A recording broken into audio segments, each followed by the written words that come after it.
Welcome back to the disaster of a masterclass this evening. Sorry, guys and gals.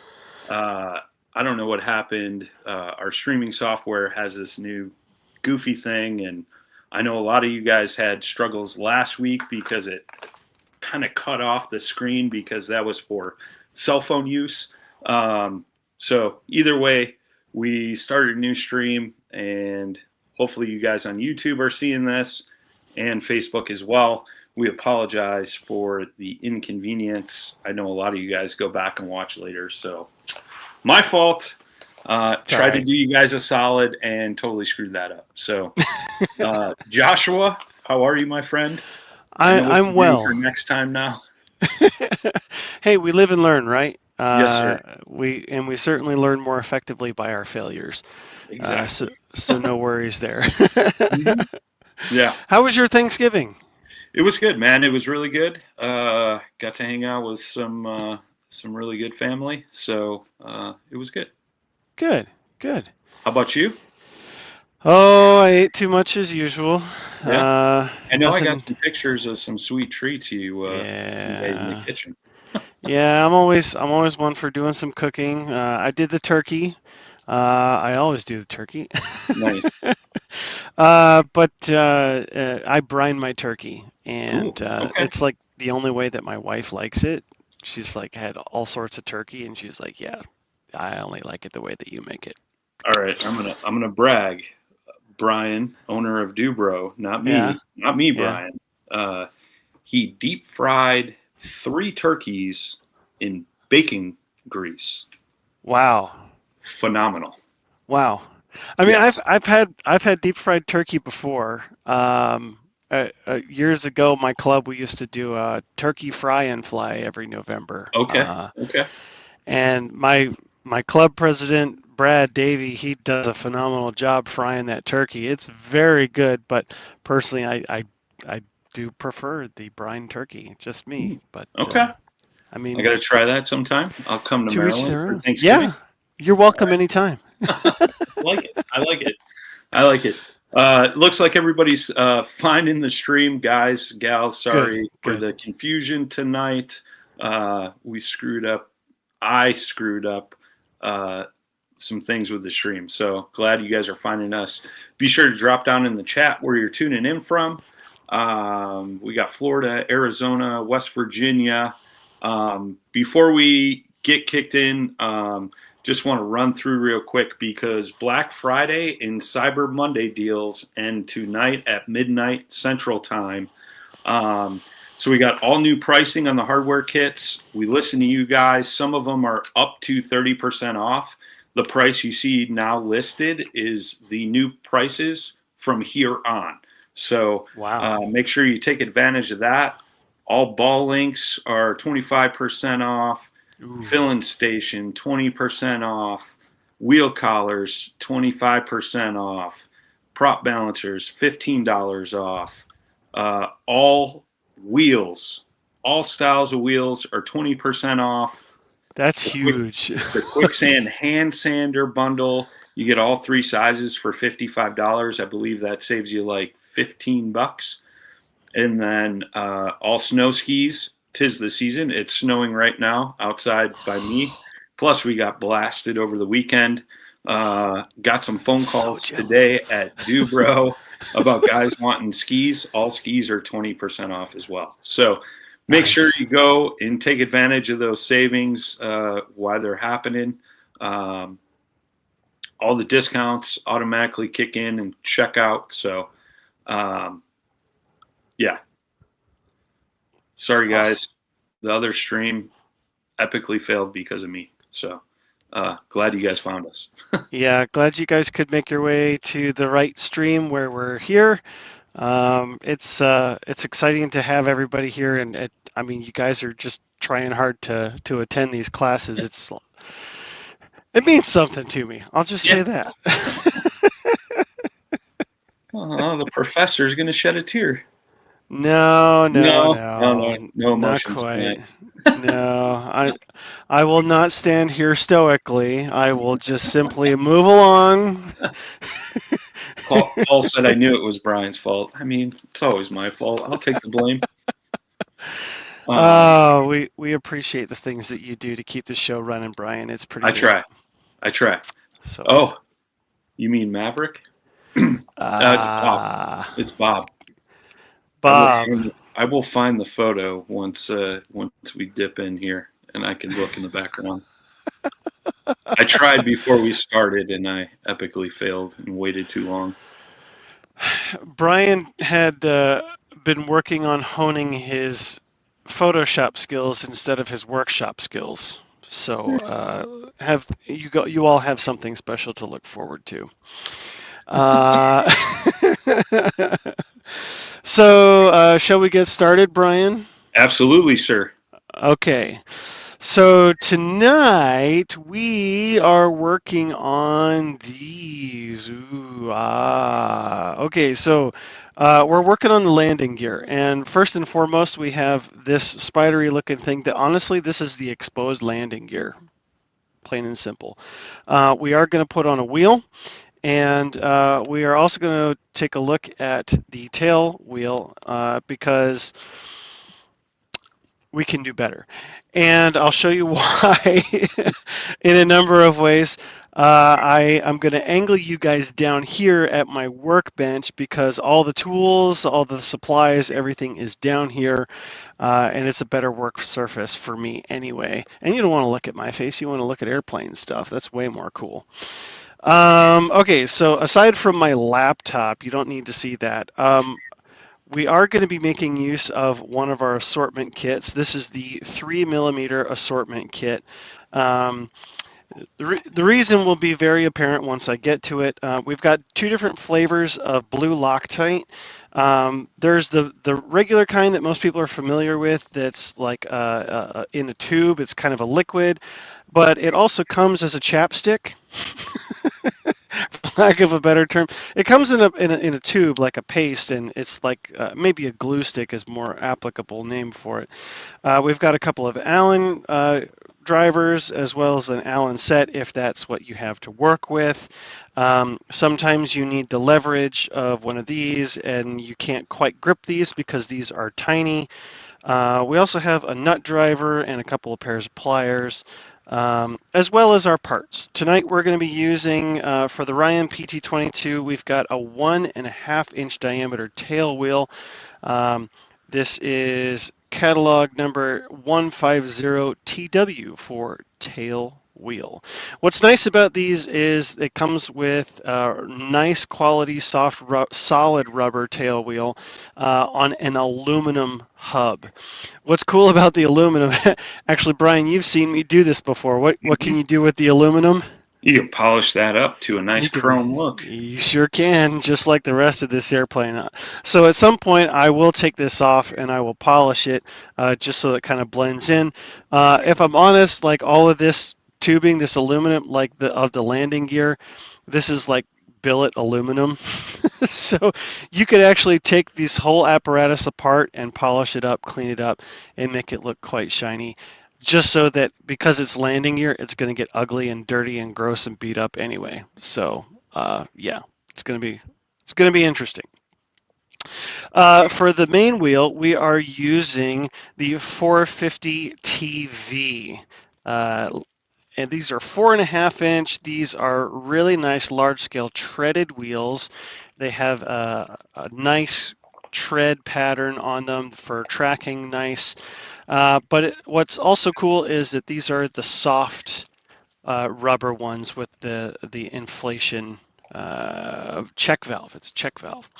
So we'll be using those for the main gear. And the reason why that we're going to use those is because the wheel that comes with it is here, and it's ugly, number one, and number two, it's hard as a rock, like hard as a rock. And we're going to point this right there. Shoot some scores. We're going to get right to work here. So the first thing we're going to tackle is the tail wheel. And since I've built a Seagull model before that has used literally this exact same tail gear apparatus. We have a tail gear with a post, and there's a spring here which acts as like a small shock absorber, which is kind of nice. So the first thing we're going to do is we're going to take this wheel off, and that's why we need our nut driver and a little wrench to hold. Now, Dubro does sell some cap head screws that you could substitute this. I did not have any on hand. It depends on how you feel. However, what's going on here is we're going to take our wheel out of the packaging, and the axle fits through just fine. And this is a 3mm screw, which is partly why we have our 3mm set out, but actually not for this. Not for this. This is for the other main gear. The reason that I talk about this is because some people think that because you have threads, if you use exposed threads, you can have premature wear on wheels as they spin over time. And so we are actually going to keep the stock one because if you look real close, it doesn't have threads in the middle. It's a nice smooth surface.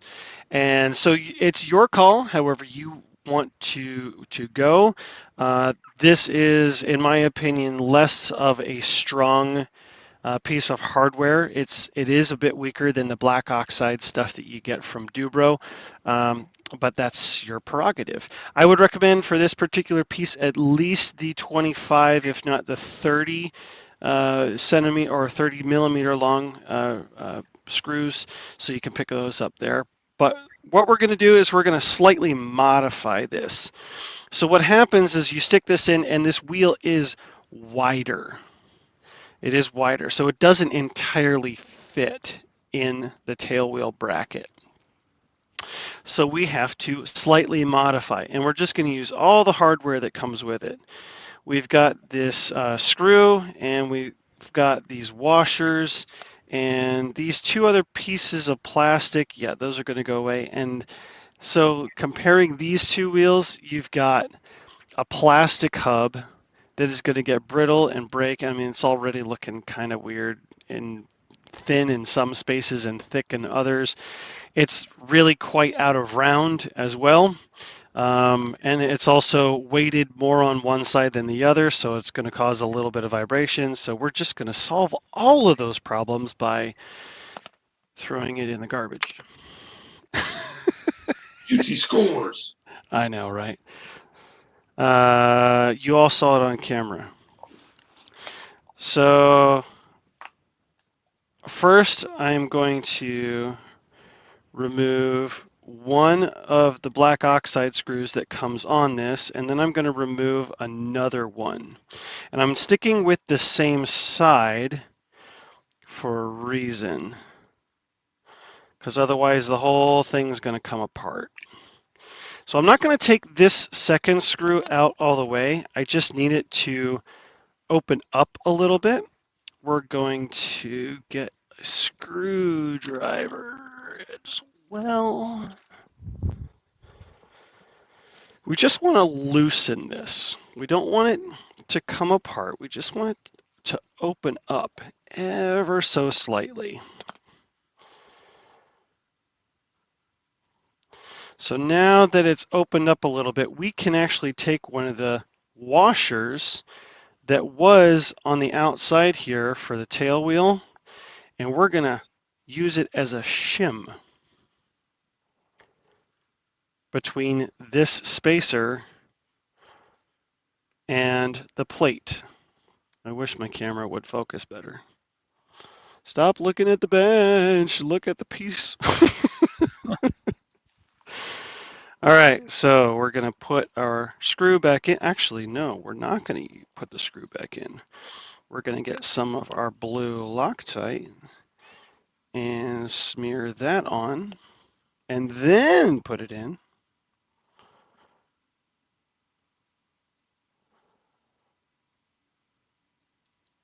That's one. And then we'll Actually, I'm gonna pull this one out since I broke the blue Loctite seal on this.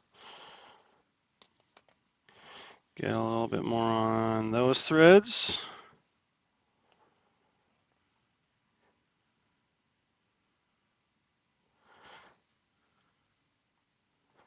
And screw it back in. Hey, Brian. Yes, sir. You ever use blue Loctite before? Yes. Why do you use blue Loctite? Like why does the color matter? Usually the color is for different stiffnesses, right? Once it dries. Correct. So what are the other colors?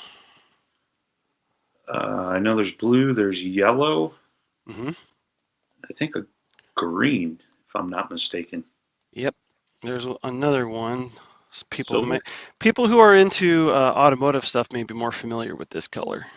Is it silver? No. Okay. It's red. Ooh. Yes. Yeah. Okay. Yeah, you're right. Red Loctite.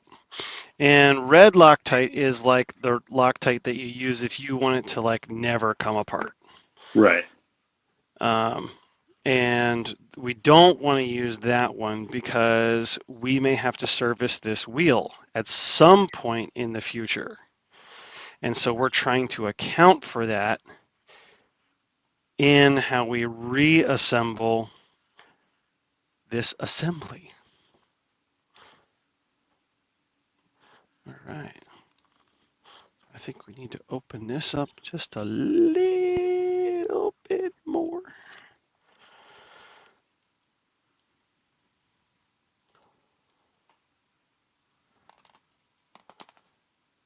Beautiful. All right. Just a little bit more Loctite.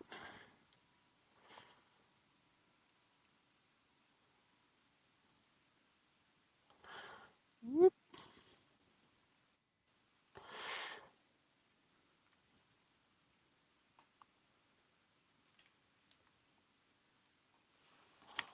So sometimes you have to really push things because you're manipulating some angles here, so you have to kind of push things into position to line up the way that they need to, because you don't want to strip these threads.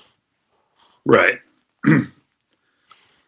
Mike, we apologize. We had some technical difficulties, so we had to create a new stream. That's why the link from the email is not working properly. Paul said blue because you won't be able to, because you want to be able to take it apart again. Suter family said Joshua, the cub looks beautiful, by the way. Wasn't able to comment yet. Thank you. I am super happy with how that cub is turning out. There we go. Got it. Yeah, so what helps to break up blue as well is just like pretty much any other Loctite, heat. So if you have like a little tiny pen torch of some kind, that will really help to break up the Loctite. You can just use a pen torch and heat up in strategic locations. Don't hold it in your hand. It will set your hand on fire, but you know what I mean. All right, so now you can see as we've put these two washers on the inside of this spacer here, that we are now left with a tremendous amount of room here for our wheel. And so now what we want to do is slightly bend this aluminum inward so that it's a little more square and take up that slack. So now it's loose and we can easily slip it in and out. And then we slip the axle on without any of the spacers. And we put a little bit of blue Loctite on the nut that came off.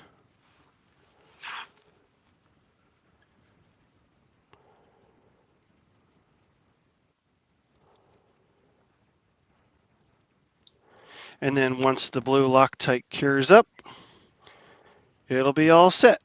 It's kind of like super glue. I've seen people use super glue as Loctite, not really the best solution. I've used it in a pinch when I didn't have it at the field, but I would come home and reset it and use proper Loctite, just because it's not really what it's meant for. That's good.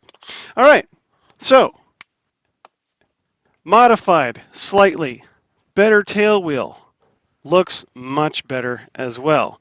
Last thing we need to do, lubrication. So we're using the Deluxe Materials Loco Motion. This is primarily used a lot for the model train hobby, but this stuff works really, really good as well. And I will say that it is super handy with this needle applicator. You can literally put it anywhere you want. And so we'll just put a little bit here to reduce some of that friction. And it spins nice and free. I'm pretty happy with that.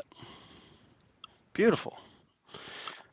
All right. So that's one wheel done, modified and ready to go on the plane. And honestly, the best thing that I can recommend for you for when you do these kinds of modifications, find a plastic bag. This is just the bag that the wheel came in. And I'm just going to slip it right here into the bag because you want to keep a lot of the dust that you're going to generate in your shop. You want to keep that off your rubber because it can discolor it, but it also can contaminate the rubber. And some of the chemicals that we use in the shop, like paints and some other things, not so much like the balsa dust, but even bits of plastic or things that can be sharp on a microscopic level, that can actually tear into the wheel and prematurely wear it. So like obviously you're going to expose it to dirt and grass and such when you fly it. But just trying to keep it nice before it goes onto the model is what I generally try to do. And that includes with the large wheels as well. All right, so this is what we're trying to finish up here. And I have the other side over here. So this is straight out of the bag. And I will go over a couple of things that you will need to do with this landing gear. So the way that it assembles is very simple. You have a sprung portion here, and you can see that there's a little joint there. And if I push, you can see how it compresses, right? So the first thing that you can do to help free things up is add a little bit more of your lubrication, right? There is some grease on the inside. I've taken these apart before. The way that you do that is there's a button head screw down in here, remove that, and the whole thing will slide off.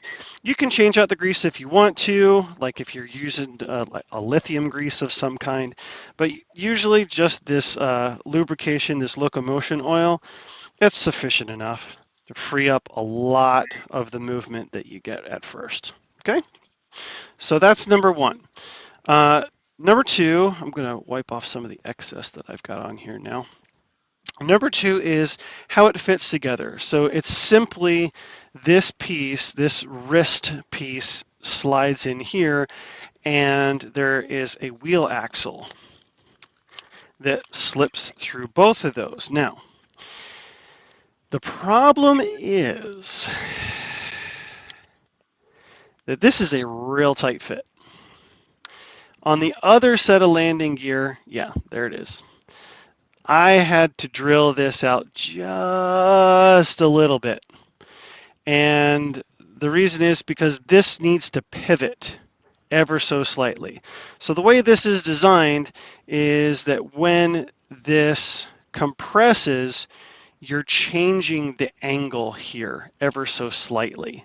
And so this does have to bend just a little bit at this joint where the axle is.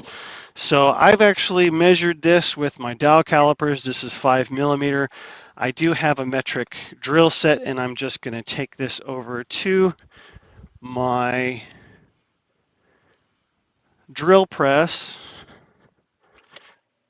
and I'm gonna just put it in and wallow it out just a little bit, because you're just talking about less than a millimeter total. You're trying to just open up the hole. You're not trying to make it dramatically bigger, just enough so that the axle slides in. So you just go back and forth. I wouldn't try to, over drill it, make it oversized, because then it'll be too big.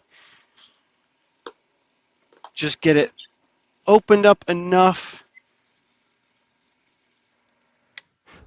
to where it fits.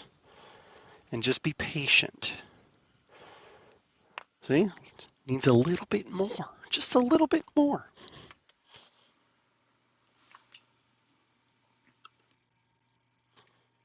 Some people believe in needing cutting fluid. Some people feel like they want to do it dry. Personally, my experience has been good with dry and on aluminum, but a slow drill rate. Keep the drill bit speed low, and it'll work really well. I'm no machinist, but that's just what has worked well for me. Needs just a touch more. Little caught up in the middle.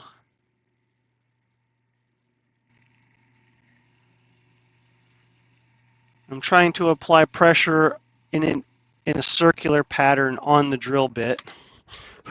So, like if this was my drill bit and this is the hole, I'm like pushing this on the drill bit in circles like this to try to just take slices, little slivers of aluminum off. And there you go. Fits right in. All right, so back to our work surface. So the way that the landing gear sits on the airplane, so the landing gear sits like this, and so I want this axle to point out. So I want to make sure that I put it in on the correct side.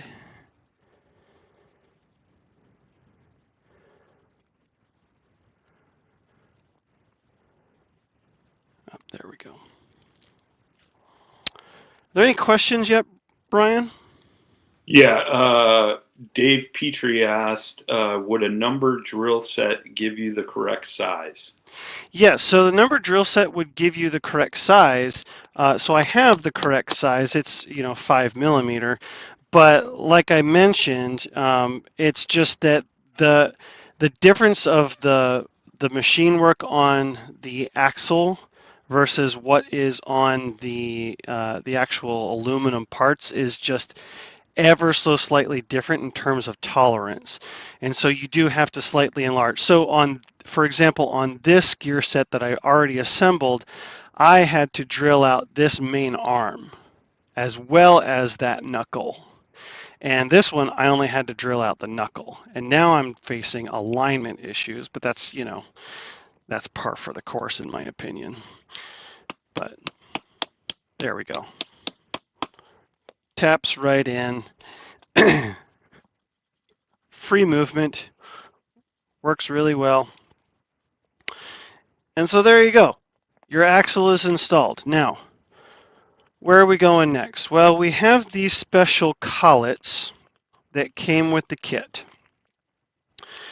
For anybody who knows what these are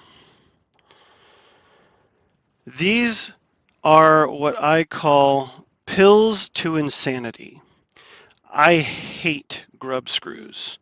I'm one of those people that will take a grub screw and literally throw it out any window that I can find. And the reason why is because if you ever have to service something, you're using a really small tool to open it up. And I mean, it fits in there small for a good reason. However, you can't get the correct amount of torque to undo it. And you end up stripping these, and then you have to like use an extractor, and then that fails because it's too small and you can't find an extractor small enough. And so really you just save all of the headache by going directly to your Dubro kit. So you go into your assortment kit, and these are 3mm, and you literally just find the length that you want. And for me, I am using the 8mm length. This is SKU 2122. And so I just take 2, because I need 2. And then you screw them into your collets. And these are just brass collets, just like what Dubro sells, but they are specifically sized for this model. And I'll show you once I get them threaded in.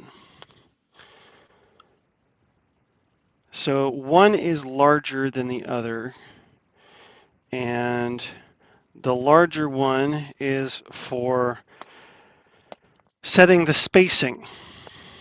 So you put that on, and then you put the wheel on, and the length of this collet sets the spacing of the wheel.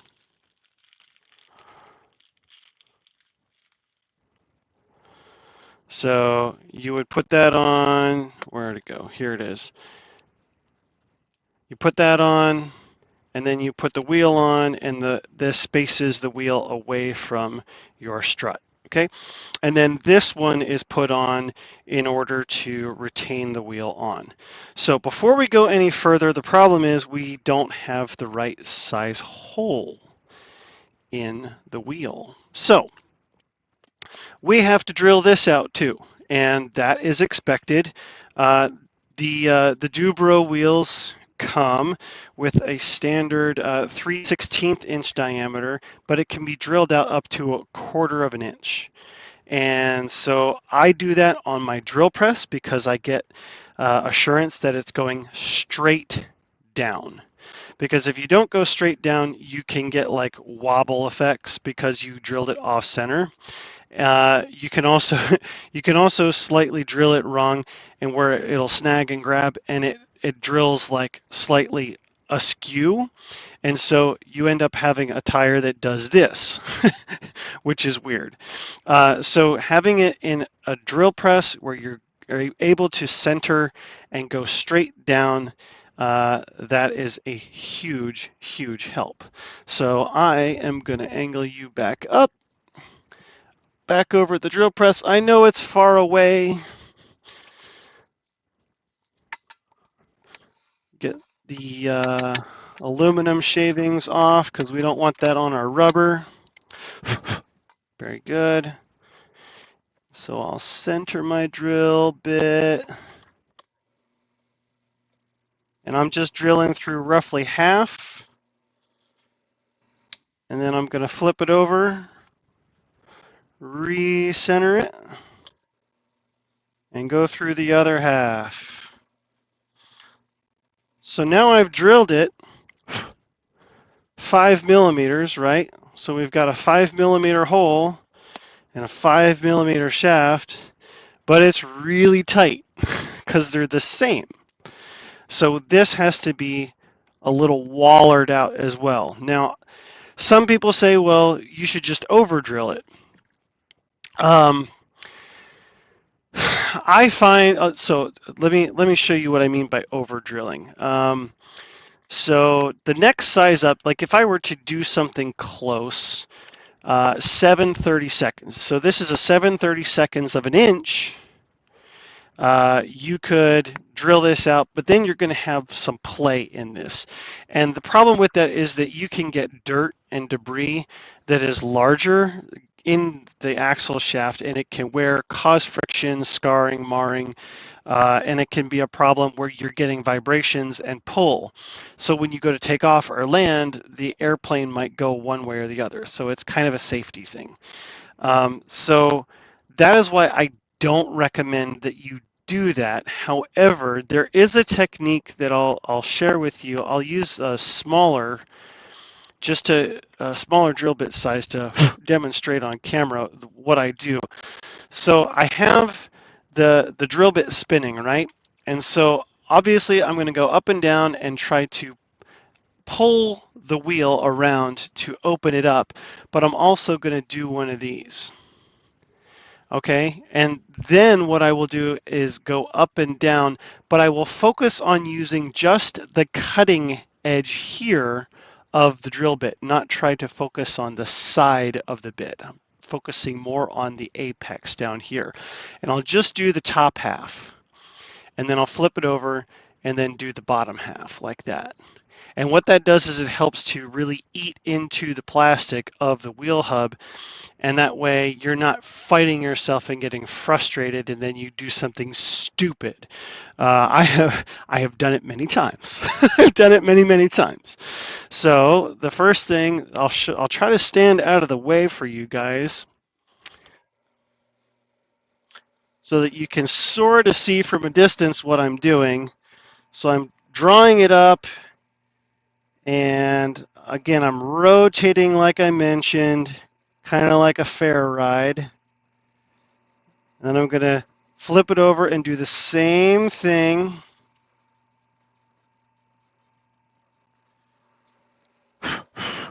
Blow the shavings off. And now, like I said, I'm going to focus on just that top half where that apex on the drill bit is. I get some chunks come out, which is good. Do it on the other side, getting the same effect. And now we come back and we check our fitment. Ooh, it fits in now. See, it fits. It doesn't spin freely, but it at least fits now. So we're on the right track. So we're going to go back and take a little bit more off. So the same technique. We're going to slide it all the way up. Going to rotate it around to open up those outsides. So essentially what you've got now is two cones. You've got a cone going in from each side, and now we're going to try to get some of the meat out of the center of those two cones. So flip it over, rotate it around.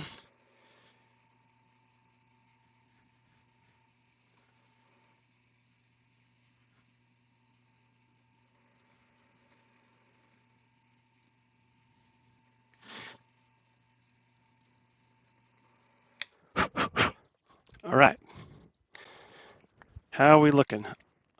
Ooh, money. Absolute money. Okay. So now we get to do fun parts. We get to do assembly. So we're not doing final assembly yet. So we're not using any of the Loctite just yet. We're just going to slip that on. We're going to slip the wheel on and the end on. So now what we're going to do is we're going to take our ball driver, our Dubro ball driver, and well, first we'll set this. We'll set this one first. So that'll be our baseline. You want to snug it pretty tight. And then we are going to slip this one on, and I like to align my screws like this. And note how you can really crank on these things and not worry about it stripping now. What a concept, right? All right. So it's kind of tight, which is okay. That's okay.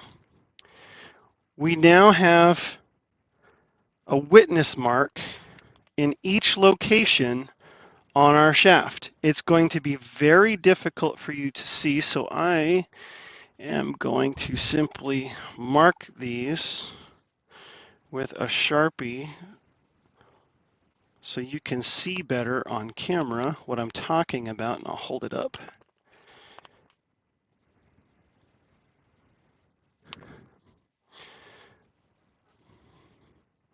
All right, see if I can get this to focus.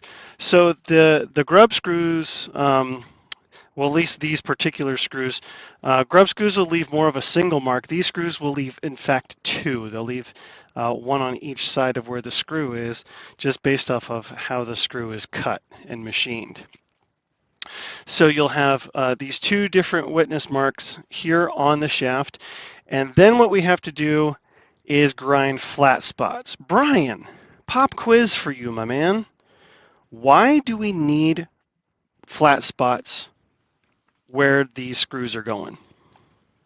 That way they stay secure and the collars can't rotate. Very good. Man, awesome. I finally got one. No, I mean, it's good that you know that, because there are some people that are like, what are flat spots for? And I'm like, oh, good heavens. Let's sit down and have a little safety briefing with Joshua. It's okay. So these don't have to be on the same plane. I do because I'm me, so I try to get as close as I can by eyeball. But you're trying to cut flat spots. That's plain and simple. All you're trying to do is cut flat spots. So then I like to tighten down on the flat spot and get fresh witness marks to know exactly where I am. Yep, I'm good. I'm right in the center of my fresh flat spot. So now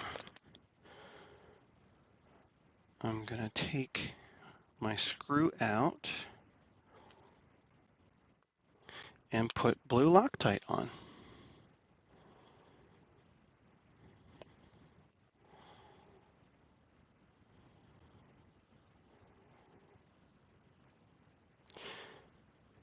Has anybody ever seen that flying farmer routine at air shows, or even at fly-ins, like model airplane fly-ins? I know there's a couple of guys out there that do that, and they'll fly along with like a cub or something like that, and you know, pretend like, oh, it's a farmer taking off. He doesn't know how to fly, and they'll like rig the plane so that one wheel will come off. Yeah, you don't want to do that on purpose unless you really know what you're doing.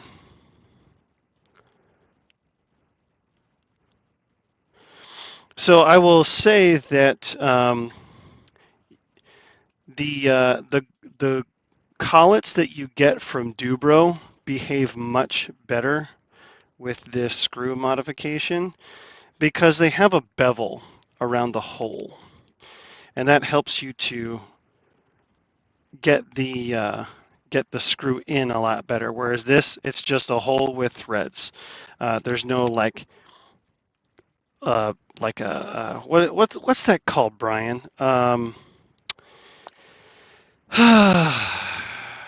Where it's like a cone in the hole. I forget what there's a technical term for it. It escapes my mind. I apologize.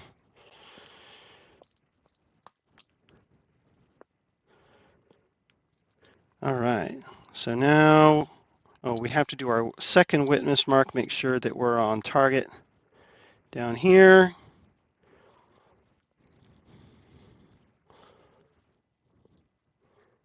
Okay, we're good.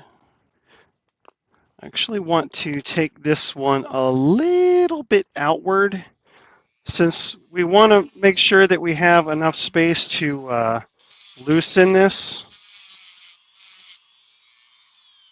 Since we were tight before, we want to make sure that we're not causing too much friction on this wheel.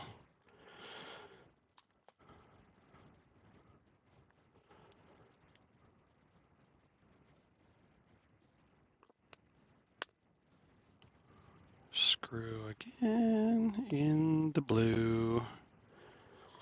Yeah, so just to show you real quick, like getting the screw in there is kind of difficult because there's chamfer or chamfer.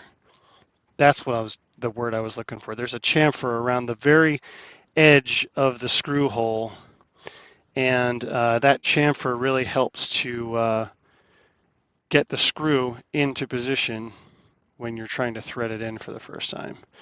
You're kind of guessing when you don't have that, and that's honestly what really does set Dubro Dura collars apart. Tremendously easy hardware to work with. As you can see, I'm fighting this.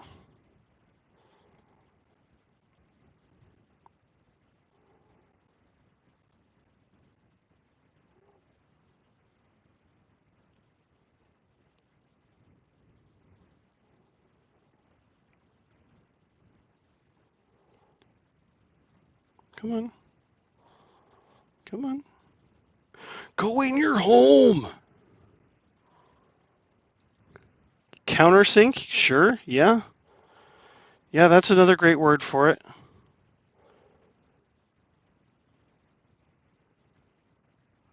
Okay, got it. Got it. Got it. Okay. Dave said put the inflation valve on the inside. What does he mean by that? Put the inflation valve. Oh, I get it. Put the inflation valve on the inside. So yeah, thank you. I put that on wrong. Thank you. I wasn't paying attention. See, Joshua always needs to be tested. I do. I am not above being wrong.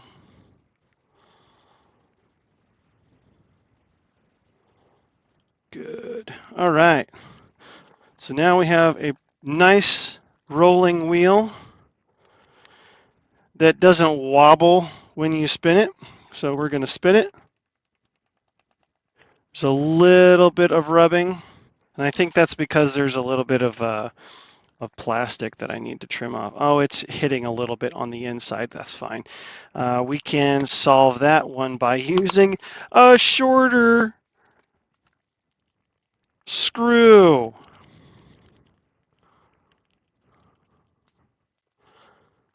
And I know I just went through all of that effort to get this one threaded in there, but check this out.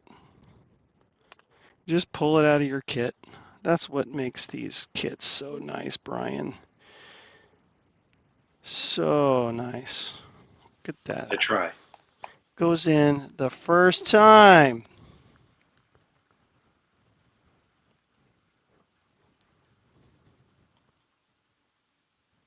Okay. So now it doesn't make that sound. How about that? And then we add our lubrication from Deluxe Materials. Ooh, and it gets even smoother. Brian Andreas is asking, why are you using blue Loctite? Yeah, again, I'm using blue Loctite because if I ever have to service the tire, repair it, replace it, then I can heat things up and pull it off. Because you don't want any of this to vibrate loose or anything like that. I don't use red Loctite because that will keep it on there basically forever. So you add a little bit of heat and you can torque these off a lot better rather than these stupid little grub screws, which you will never be able to get out in one piece. So that's why I substitute the screws for something larger so that I actually can get torque behind it to loosen it in the future, as well as use the blue Loctite.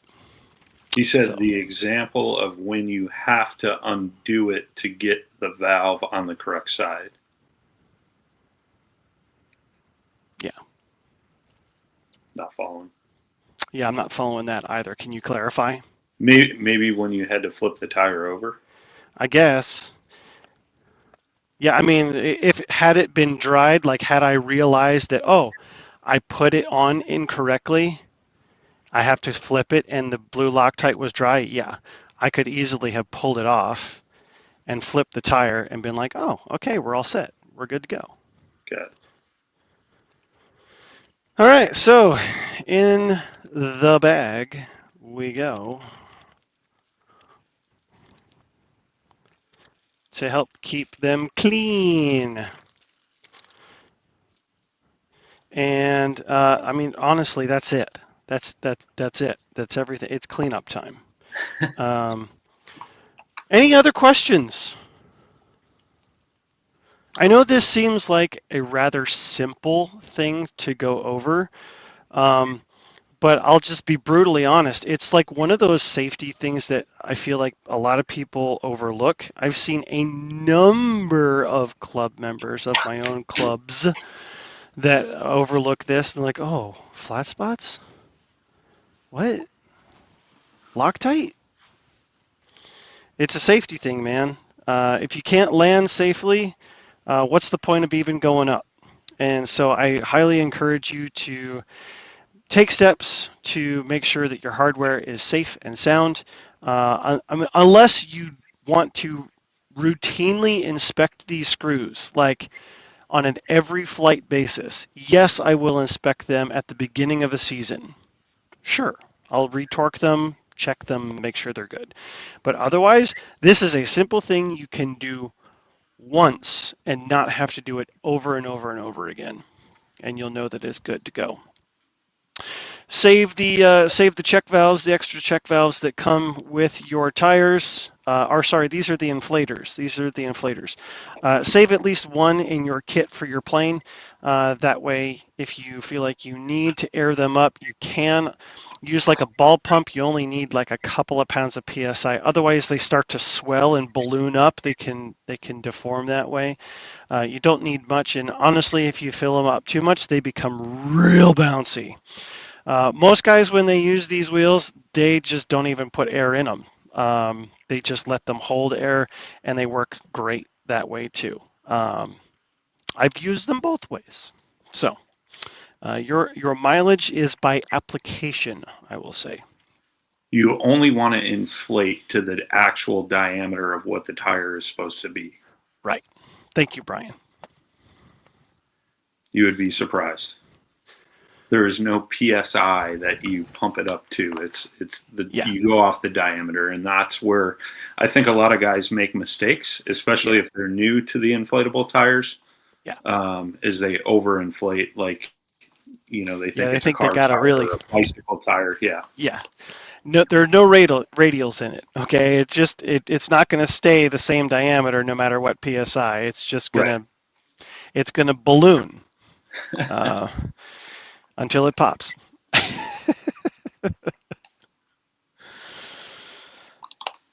No other questions? I don't see anything popping up. Okay. Should we do a trivia and a giveaway real quick? Yeah, I think we should. What are we going to give away?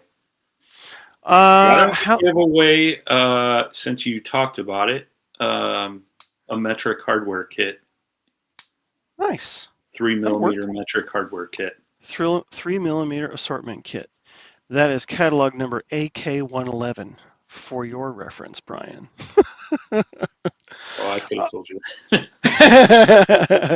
Okay, so the pop quiz is the Ryan PT-22 was powered by the Kinner K5 series of engines, specifically the R540. What is the horsepower rating of this particular engine? We're getting technical tonight. Yeah. I mean, Google search or AI search, Kinner K540. Yeah, that's it. 160. Suitor family is on that search button. That's it. 160 horsepower. That's it. Not much.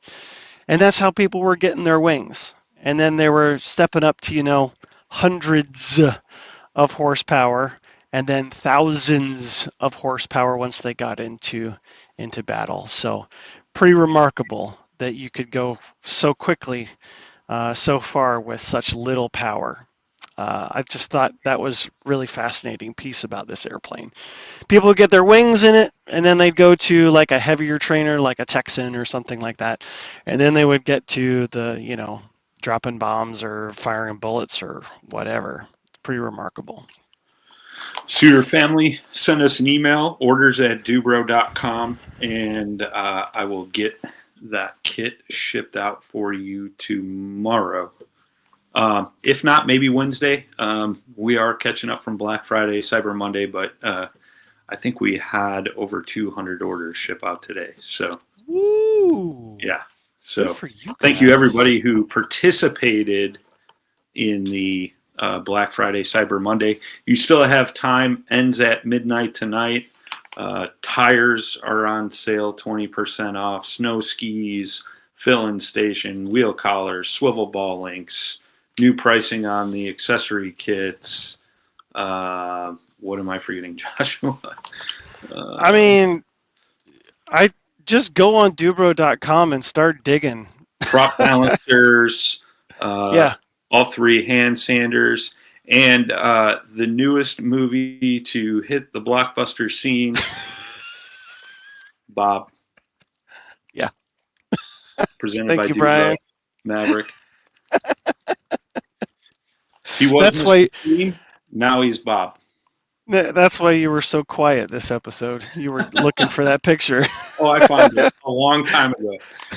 No promo code needed to enter. All those discounts will automatically apply at checkout.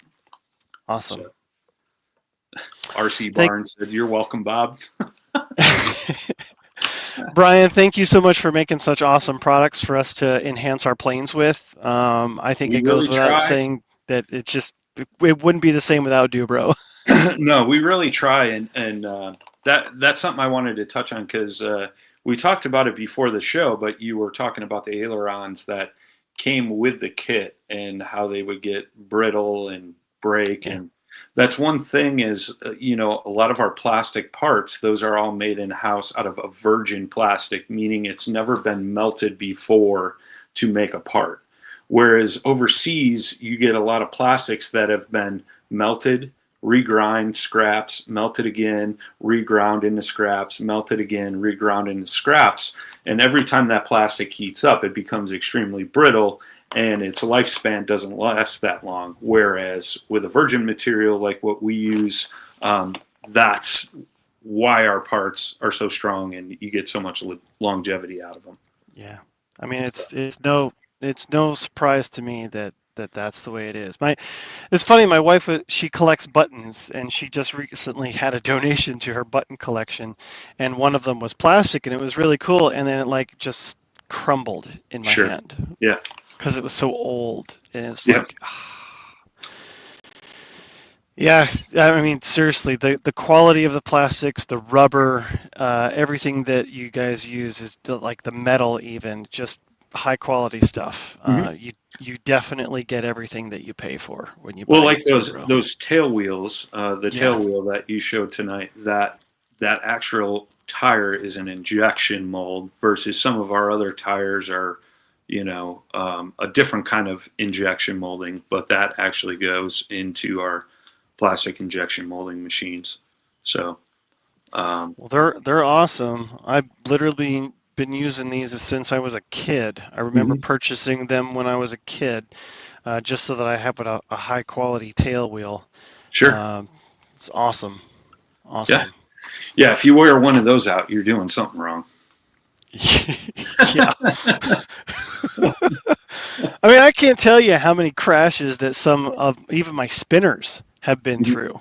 Yeah. Like I've had spinners that have been through several nose-in crashes, and what gives out the propeller, not the spinner. The spinner will have some scratches on it, but it's fine.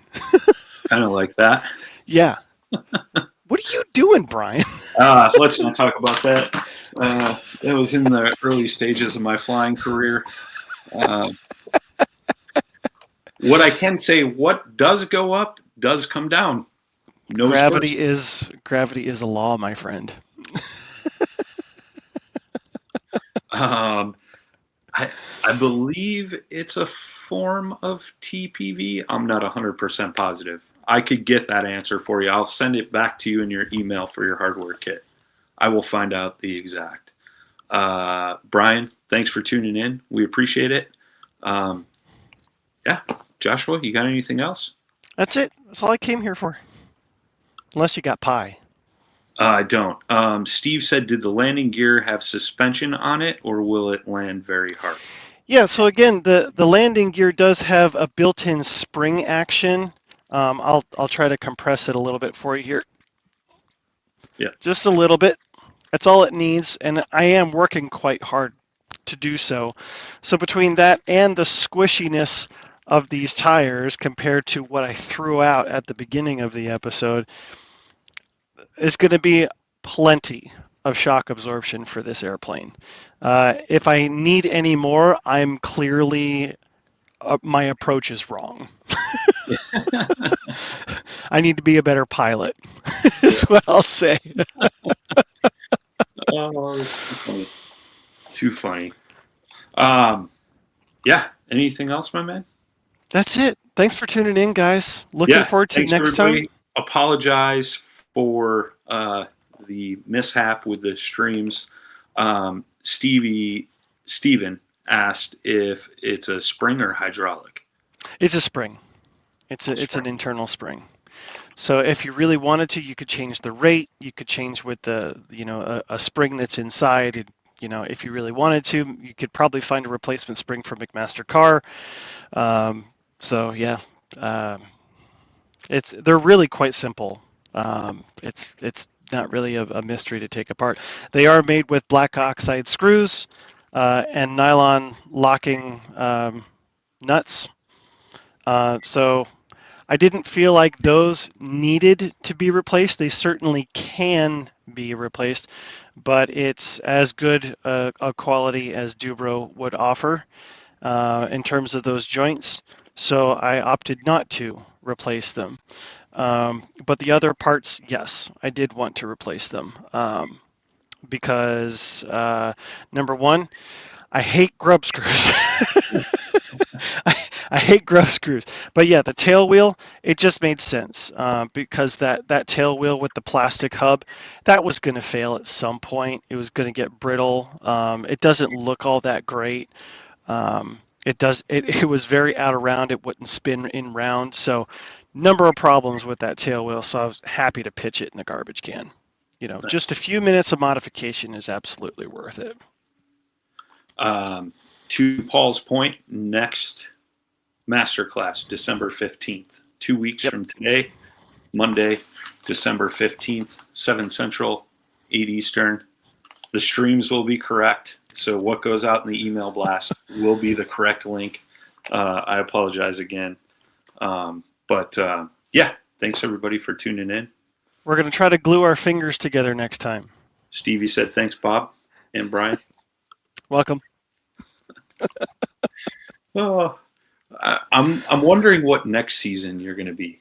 Last season you were Mr. Clean. This season you're Bob. Who knows? Nowhere to go but up, bud. I know, right? All right, guys. It could end up being, hey, you idiot. Yeah. No.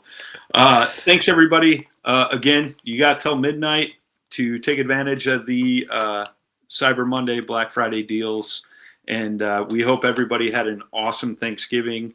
And obviously, the upcoming holidays are coming up. So we hope you guys are all excited for that. Joshua, thank you, as always, for your knowledge. Dave Petrie came up with it. Clean, Bob. We will see you guys next time. December 15th, 7 Central, 8 Eastern. Till next time, keep building. See you later.